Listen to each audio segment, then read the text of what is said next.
Hello, good afternoon. Welcome to the University of Aberdeen Postgraduate Information Session for the Business School. My name is Russell Williams and I'm a senior lecturer in the School of Business and I teach various marketing and management classes. I'm hoping that you find this afternoon's session informative. I'm going to say a few things about the city of Aberdeen, a few things about the university. I'll get to more detail about our programs and how some of our modules that make up those programs work and operate and what you'll experience while you're a student at the University of Aberdeen. I'm also going to say a few things beyond the classroom, things that will help you get up to speed with latest knowledge and understanding in the world of business, and also things about moving beyond the university back into the world of work or into the world of work post your degree. So I've got my colleague Claire and Lucy, my colleagues Claire and Lucy, they're in the background. They're managing the chat facility this afternoon. If you have any questions, please feel free to put them in the chat box. What we'll do is as we get towards the end of the session, we'll have a Q&A and Claire and Lucy can share some of those questions to me and hopefully I'll be able to answer any questions that you might have. So I'm going to move the slideshow to full screen just for a sec, and then we will begin. Okay, so postgraduate study at the University of Aberdeen Business School. Let's begin. So a little bit about Aberdeen. This is where you'll be for a year, so it's important that you think about not just the university, but the city. What can I say about the city? We've got some images here. The first on the left, you're seeing that Aberdeen is by the coast. And actually what you're seeing in the sea, those black dots in the sea, they're dolphins, which can be seen from the beach in Aberdeen. So it's a seaside town. Actually, it's a port town. There's a very big port in Aberdeen. It services the oil and gas industry. That's about 100 miles northeast of Aberdeen. And that makes the place interesting. And it's also going to make the city, as I'll discuss a little bit later, an international city. You're seeing on the top right a famous castle. Well, it's famous in UK history. It's called Dunnottar Castle. And Dunnottar is about, it's in the town of Stonehaven, about 10 miles south of Aberdeen. And it famously juts out into the sea. It's been laid siege to several times in history and has some gruesome medieval battles and sieges in the past. Definitely worth a visit. It's visited by hundreds of thousands of people every year. Features on a lot of picture postcards of Scotland. Incidentally, Aberdeen and Aberdeenshire has the highest density of castles in the United Kingdom. So if you're interested in history, there are probably more castles than you can cram into a year for you to see. Now, on the bottom right, we're looking at Marischal College. Marischal College is in the city centre. It's one of the largest granite buildings in Aberdeen. Aberdeen's called the Granite City, or has been called the Granite City. And it has about, I think it's about 12 different colours of granite, a very hard rock that glistens in the sunshine. It has different shades. But what's interesting about Marischal College, which is over 100 years old, is that it has the second largest stained glass window, a coloured window in the building in Europe.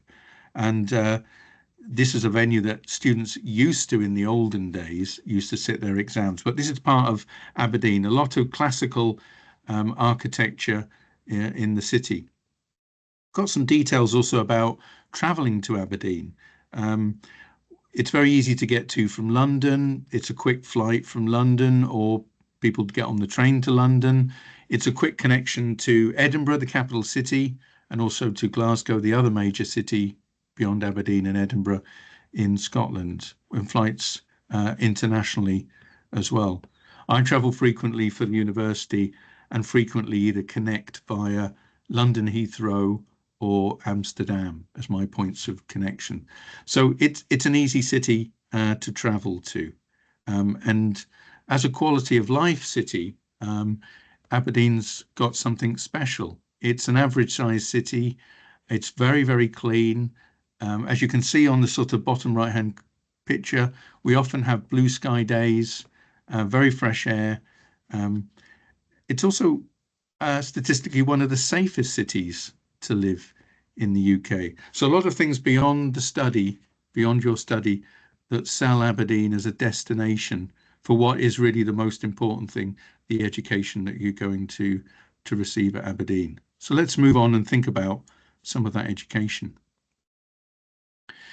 Okay, so who's the business school first? Who are we? Well, we're one of the largest schools in the university. We're EQUIS accredited. That's the European Foundation for Management Education institution.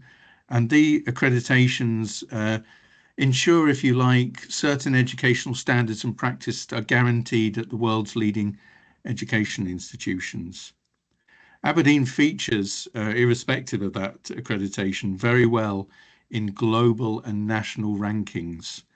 And you can see that in the national rankings, which are perhaps the Guardian rankings and the National Student Survey, we are very highly ranked in the top 10.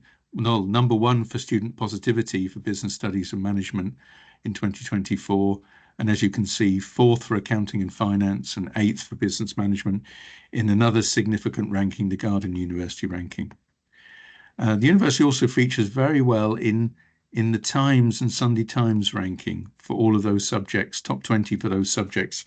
And maybe, as we'll talk a little bit further about later, in terms of the university standing, Aberdeen is in the world's top 1% of universities. It makes it one of the global elite universities. The picture that we're looking at is the entrance to the oldest part of the university. We're looking at the entrance through to the quad, which will take you on to James Mackay Hall. It's the part of the university that dates back to 1495. Now, I'm going to say something and I'll repeat later. Whilst we have some old buildings and they're classical buildings, and some people say, oh, they're Harry Potter type buildings, and this makes it an attractive venue to study in. Aberdeen works by the tagline, old traditions, new ideas. It's Aberdeen is not about standing on its past, standing on its heritage and its building. It's looking at how we deliver knowledge, understanding, and skills to students to equip them for the contemporary marketplace. So old traditions, new ideas. That's a key feature of the Aberdeen experience. So beyond traditional thinking, and I'll talk a little bit more about that as I illustrate how we might teach certain aspects of certain programs in the business school. Now, we're quite what some people call a full service business school. We cover a range of disciplines, and it's built on the subject discipline areas of business management, which break out into typically strategy, marketing, human resource management, OB, and shall we say operations. We also have accounting and finance, and we have economics. And we're developing all of those subjects into practical, real world applications or problem solving capabilities. I'm going to illustrate that through the consideration of a couple of the programs that we can see on the list here. So, for example, an MBA with business analytics that provides students with the broad understanding of business and management, but is focusing on how analytics is becoming a more central feature of some organizations and the way that they create value. Looking at other sorts of contemporary issues as well, we can see an MSc in sustainability, economics, and finance. And sustainability, it's becoming one of the key pillars by which organizations organize themselves. It sort of mirrors United Nations development goals as well. But you can see we offer accounting and finance, some specialist MScs in financial technology, and finance and real estate. The university has one of the few real estate programs and groups of staff in the UK. So it's a full service business school. And the other piece of information, if you're not aware, is that there's currently an £8,000 tuition fee waiver for international on-campus students. That's a discount of £8,000 on the tuition fee. Okay, let's progress a little bit further again. Okay. So we saw some old buildings early on in the presentation, and I want to reassure you that that old traditions, new ideas takes place in modern contemporary learning spaces. And what we're seeing on the right-hand side is one of our large, sometimes it's referred to as a lecture theatre, but it's more of a workspace. It's a collaborative workspace. So if you look and you can see on the picture, you'll see the students sitting in small pods of 3 or 4 students. And the way that teaching would operate in one of these classes is that the lecturer at the front sets up a problem, maybe perhaps introduces some different frameworks by which we might understand that problem, and some tools for how it might be solved, and ask the students in groups to have a go at solving some of these problems or issues that companies face. And then they will also maybe share what the different groups have found out back for a collective understanding of how different positions can be reached to solve particular problems. So that's a sort of collaborative workspace. And what I'm describing there is part of really a core part of really how you will experience learning at the University of Aberdeen. And I will say a little bit more about that just after I talk my way through the other 2 pictures that you're seeing on the slide. So at the bottom, we're seeing the AB Venture Zone. This is a space in the McRobert building, and it's designed for students with entrepreneurial ideas to come and have the opportunity to develop their idea inside the university and receive some mentoring along the way. And the university has an entrepreneur in residence who can help students hone their idea and push their idea down the development pipe. So that facility is open to all. Allied to that, just to continue on that for a minute, we have an entrepreneur's breakfast every fortnight, I think it is in term time, where if you're interested in entrepreneurship or helping an entrepreneur, because that can be experience as well, you can meet and collaborate and maybe input into their ideas as well. At the top, you're seeing part of what's called the Blomberg Finance Lab. The Blomberg, I'll get the saying right, the Blomberg Finance Lab is something built around the experience of trading and portfolio management. So it gives you almost real-time financial data and allows you to practice or experience different aspects of trading. And of course, that's done under the auspices of knowledge and understanding given to you by the faculty here. So yes, as you can see, we are old traditions, but we are very much interested in the problems of today and equipping students with that knowledge, understanding and skill that they'll need to be able to acquire to add value to organizations. Now I'm going to illustrate a little bit more about the teaching and learning. And I started this when I was talking about the innovative working space. Let me talk a little while about my own course with the postgraduate students, which is on negotiation and cross-cultural communication. So the way that this course is structured mirrors the way that quite a number of the other courses you would experience are structured. And that means that it's based around experiential learning, experiential problem-based learning. So what happens in the course is that I prime students in the class with some basic ideas about negotiation, perhaps something about different types of negotiation, distributive or non-distributive, perhaps something about the pattern or stages of negotiation, perhaps something about when to make a first offer, when not to make a first offer, perhaps something about how you trade concessions, some basic ideas. And then after I primed some basic ideas with the students then engage in a role play exercise. Now, the role play exercise for this course involves one group of students being the sellers of a family business and one group of students representing another business that wants to potentially buy this family business. And they have to negotiate multiple issues ranging from, what it is amongst the assets that they will be buying or not buying, how much they're going to pay for those assets, when the transition takes place, the form of the transition, as well in terms of the number of staff that will be transferred over, and a few other issues about the names and the legacy of the old business within the new business. So students actually go through a negotiation. They're primed with buyer and seller information, and they actually have a negotiation. And then afterwards, the significant part, perhaps, of the module is the reflection on what happened. Learning importantly happens from having experiences, but also reflecting on experience. So once you've had the experience of the negotiation, the key thing is to reflect on, why did that outcome occur? What were the events or the inputs that led to a particular outcome, perhaps a price, an agreed price?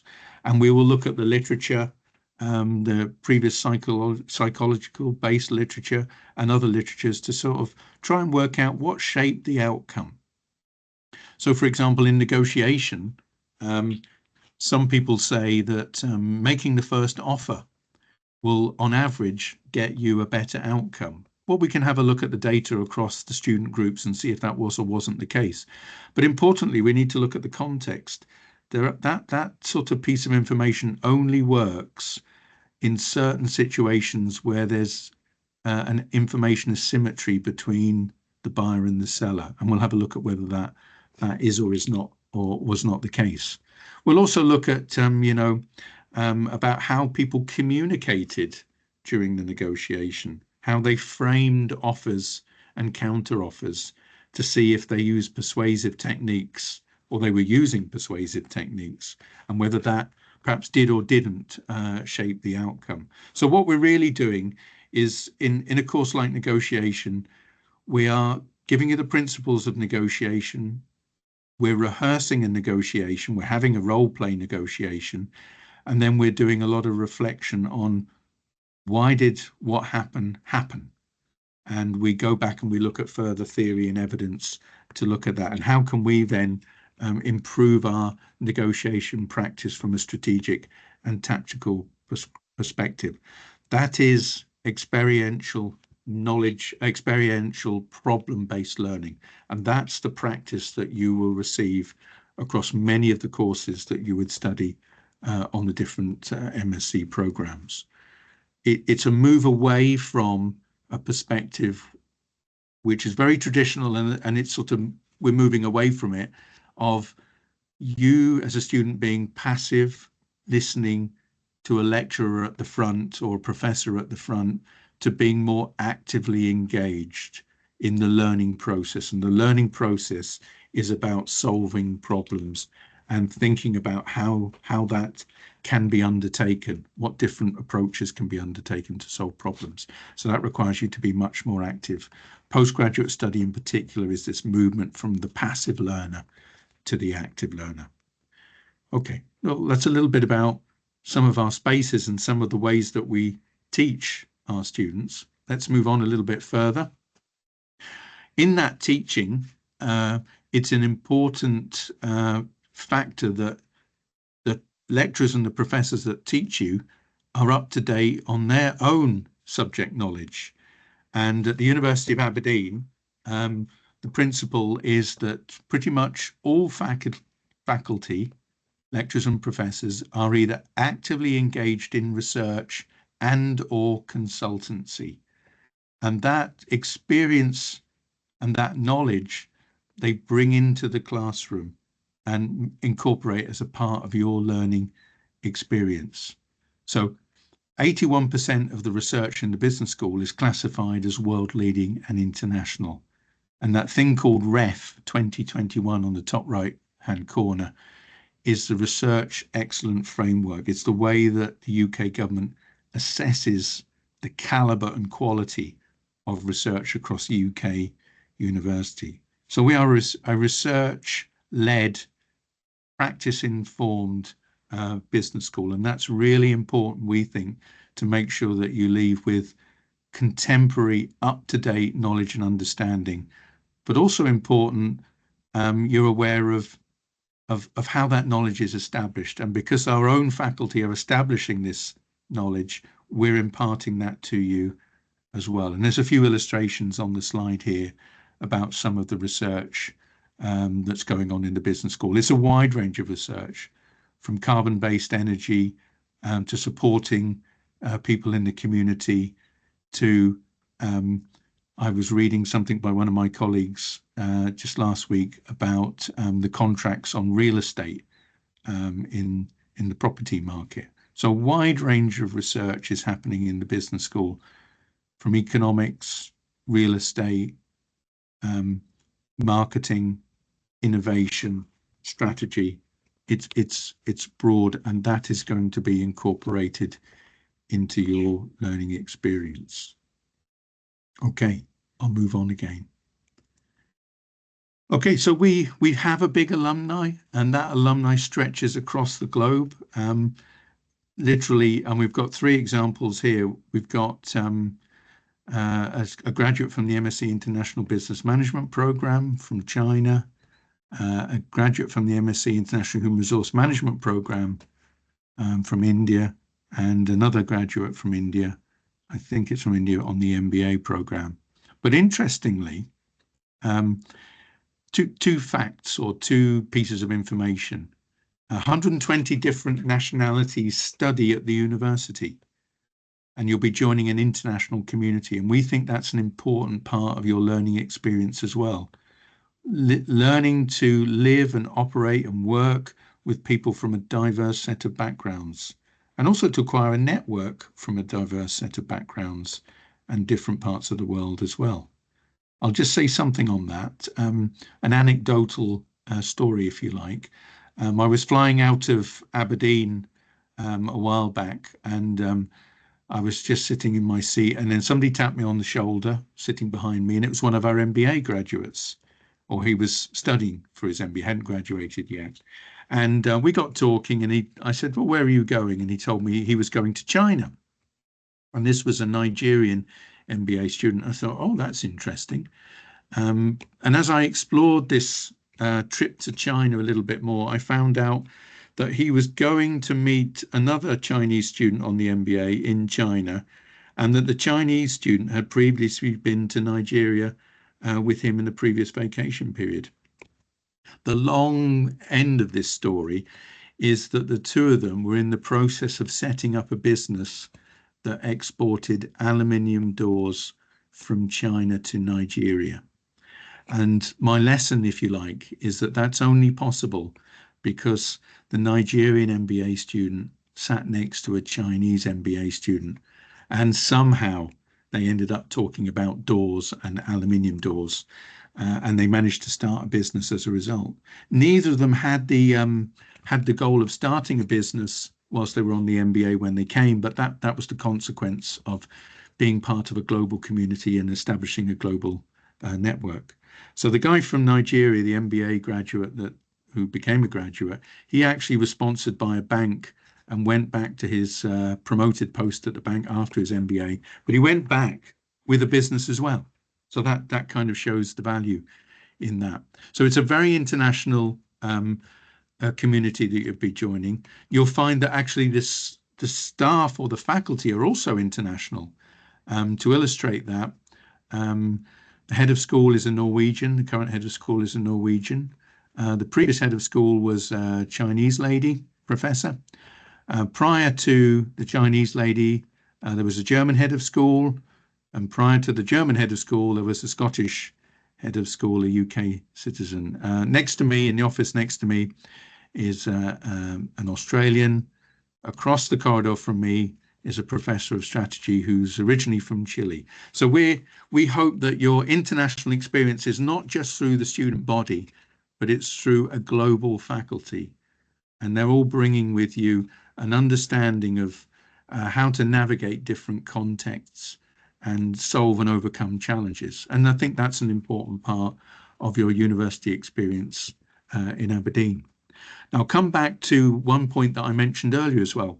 Aberdeen is the oil and gas capital of Europe.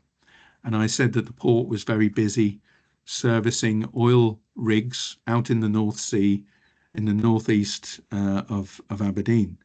But being the oil capital of Europe means that the city is also very international. We have a lot of international people living and working in Aberdeen because of the energy industry. I mean, it's oil and gas, but it's transitioning as well to sustainable, non-hydrocarbon based energy. And so it's in a way easy to have these international encounters in the city and in the University of Aberdeen. Okay, now you're coming to university to acquire knowledge, understanding, and skill, and this has all got to be directed to obtaining a job. And the university has a very strong record in employability, and there's the statistic: 97.9% were in employment and further study by after 15 months of graduation. That time period and that statistic is a government statistic that's they collect and report on that. So it's evidence that what we do is target the learning towards you being able to think about issues that are relevant to companies and help them solve them. It's about making you able to add value to organizations when you go out into the world of work. We also have a careers and employability service that's going to help you do that. The service has careers advisors. They will help you perhaps rewrite your CV if necessary to structure it for the market or the industry rather that you plan to target in whatever country it is. You can have a mock interview as well. You can take a psychometric test. They'll give you some feedback. They will have a database of job vacancies. Job vacancies in the UK are online, and you can sign up to those job vacancy databases as well. Their job is to support and mentor you in getting to the employment market after your degree. But of course, that journey, I often say to students, needs to start almost straight away when you arrive in the UK. You need to start figuring out and learning how you will satisfy the requirements when you have to apply for a job and get through the sifting round that gets you to the interview where you get the opportunity to really sell yourself. A part of that selling yourself is also, it's acquiring knowledge and understanding from faculty, but it's also levering all the other opportunities in the university to acquire knowledge and understanding. And that comes from various guest seminars and speaker series that happen across the university. And I've just highlighted the Watt Hepburn lecture, an annual lecture where we bring in a senior figure from industry or the public sector or government to come and talk to students. And then we have Mark McComb from BlackRock, a senior managing director, vice chairman of BlackRock, who came to talk to the students last year. And these are important events for you to help you gain the language of business and also understand the challenges that businesses are facing. So lots of opportunities for you to attend events across the university. Got a list on the right-hand side of some of the destinations of some of our graduates as well. Okay, now studying in a new country, if you're coming from outside the UK, you've shown confidence in your own ability because you've applied to come. You've been given an offer, and that shows that we think you can do it. You've got the requisite from your undergraduate degrees and/or experience to succeed. But we recognise that you may still need some support in your studies.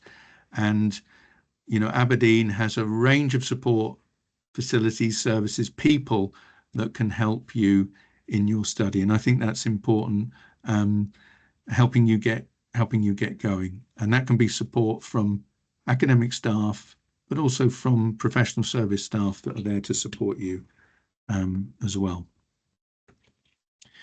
Now, increasingly as well, we're also levering some of our former graduates to help you with that transition to studying in a different country, and that they may be locally based or based in the UK as well. So lots of help and support for you. Okay.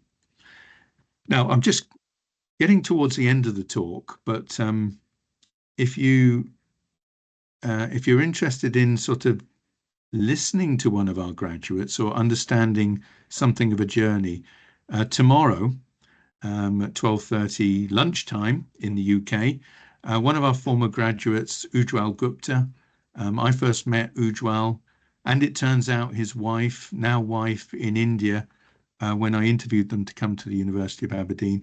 Ujjwal came and they both graduated an MBA over, I think it was about 12 years ago now. And now Ujjwal is the managing director of data management company, a US company, but he's the managing director for the UK arm. And Ujjwal's going to be talking about AI and how it's influencing speed to market. So if you want to listen to one of our alumni, here's an opportunity to listen to Ujjwal tomorrow. If you sign up as well, you can sign up to the database, I think, and we'll inform you of other talks that are coming. This Industry Pulse talk is one of our ways of engaging our students in contemporary practice, but it's also a way that we stay in touch with our alumni. And Ujjwal is very keen to give back to the university because of the benefits that he's had whilst he was here. I was lucky enough to talk and to teach him in the marketing course, and both him and his wife Shravya were brilliant students. Okay. So, ready to start breaking boundaries? That's the question. I'm going to just end with one thing before we get to the have you got any questions thing. One thing I didn't mention earlier, Aberdeen, we have a perspective on the nature of the world today. And one of the things that shapes our perspective on the nature of the world is that historically we have often looked at problems through what we call silos. So, for example, computing people looked at computing problems and business people looked at business problems. But AI is a perfect illustration about how computing and business are coming together. If we're working in business, we don't necessarily need to know how to program, but we need to know the potential of the technologies and how they can be applied to solve organizational problems. So in a way, a lot of knowledge today is interdisciplinary. It's already breaking boundaries. And this is something that many staff share with you, that to add value, you often need to look not just inside your own discipline area, whatever that might, finance, marketing, operations. You sometimes need to look to other areas and see if there's any lessons learned from other areas as well. Okay, so thank you very much for your patience and attention in the talk this afternoon. I'm going to come out of the main screen and stop sharing and go back to Teams, and then my colleague Claire will share any questions that you may have. Let me stop sharing. Okay. Claire or Lucy, any questions that have come in or are coming in? Yes, we've had one a few minutes ago that was asking about work opportunities and placements. Does the university help to connect you with getting a job after finishing studies? So I think you kind of touched on it with careers, but more of that, please. Yeah, I did touch on that with careers. So I travel around India quite a lot, and campus-based placements don't exist in the UK because all jobs are pretty much advertised online. So the careers service collate online the jobs and put them into a database, and you sign up for them. Their service is about is offering support in how you apply for those jobs. So you have to have the right CV in the right format. You have to get through the filtering systems. You have to have a covering letter that demonstrates that you meet the essential and desirable requirements in your person specification. So that's the support that's there for you. And the mock interview, gives you some feedback on how you're performing at answering questions in interviews. So that's full-time work. That's really important that you start that process early on in your journey at the university. But one thing that you mentioned, Claire, is that internships. Internships are not a formal part of the postgraduate program. Having said that, we encourage our students to work on internships whilst they're studying to gain a portfolio of evidence that they can use with employers in their application forms that they submit for jobs. So, for example, maybe working with an entrepreneur in our own incubator or one of the other incubators, connecting through one of the other incubators, helping them solve a problem, producing a report. That could be one way of helping to demonstrate your skill and ability. I've just said that students don't have internships as part of their program, but I'm just thinking about the MSc, which is based on consulting and psychology. Your final project can be a company-based project. And also, if you come to the marketing, your final project can also be a company-based project, which again gives you an opportunity to work with a company on a practical problem that's there. So I know that one of the marketing students this year, because I interviewed her for this on behalf of the company, is looking at how a particular food product can be put into different European markets. And she's looking at sort of some cultural aspects about how this food product will be used, and therefore how the benefits can be promoted in that market space. So it's a good question. It's a really important part, because you are investing in your future, and doing the right things and having access to the right things is going to be an important part in that investment paying off. Any other questions, Claire? We've had one about accommodation, but I'll put a link in there for the website that will show more about that. Yeah. Perhaps another one would be just to talk about if somebody's coming from a different field, maybe they've worked before, how would they adjust to studying a degree in a different area? That's a very good question. So many of our master's programs are what we call type 2 vocational based masters, as opposed to specialist masters. Now, what does that mean? It means that, let's say you studied sociology as your undergraduate degree. What can you come and study? Can I acquire some business management knowledge, understanding, and insight? Yes. And the typical program there might be something like the MSc International Business Management or the MSc Marketing. In fact, many of the skills that you've obtained in sociology are still going to be relevant. You've learned about analytical thinking, critical thinking. What we're going to do is help develop those skills a bit further and put them in the context of business and management. And so, yes, you can have studied something else.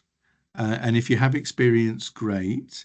But moving from one area to another, that's possible through the master's, or if you have the requisite amount of experience, through the MBA program. Has that answered, Claire? Yeah, that's really good. Thank you. No more in the chat at the moment. I'll maybe just throw this one out there in case anyone's wondering. Is there PhD opportunities available in the business school? What sort of areas are there? Yes, so PhD, you pretty much have to have a master's level qualification to do a PhD. And some of our master's students stay with us and progress to a PhD program. They take typically 3 years post MSc or post MBA. You can do anything really within those subject discipline areas that I mentioned: economics, finance, real estate, management, marketing, operations, and these sort of hybrid topics like AI and marketing or AI and operations.